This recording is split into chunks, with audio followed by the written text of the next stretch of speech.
Майғазиев ұлының тойындағы трансляция үшін салық төлей ме? Әртістер концерт немесе тойдың онлайн трансляциясынан түскен табыстан салық төлеуі керек пе? Бұл сауалға қаржы министрі Мәди Тагиев жауап берді.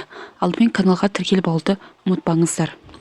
Үкіметтегі брифинг барысында журналистер қаржы министрлігінің басшысына кейінгі кезде танымал қазақстандық әртістер концерттері мен іс-шараларының трансляциясын ақылы түрде әлеуметтік желілерде сата бастағанын айтқан еді. Сәкен Майғазиев пен Қайрат Нұртас секілді танымал әншілер өздерінің концерттері мен тойларын оқырманына сата бастады. Олар онлайн концерттерден немесе тойлардан түскен қаржыдан табыс салығын төлеу керек пе деп сұрады журналистер министрден.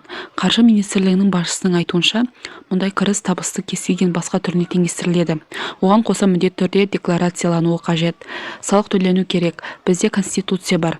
34-ші бапқа сәйкес кез келген адам салық төлеуге міндетті. Сондықтан қосымша табыс түссе, салық төлеу керек. Мысалы, әртістер той жасайды, жұрт оны тиктоктан көреді. Жалпы бір жыл ішіндегі барлық кіріс декларацияда 2026 жылғы 31 наурызға дейін көрсетілуі тиіс. Содан кейін 2026 жылғы 10 сәуірге дейін салықтың 10% төлеу керек деп түсіндірді қаржы министрі.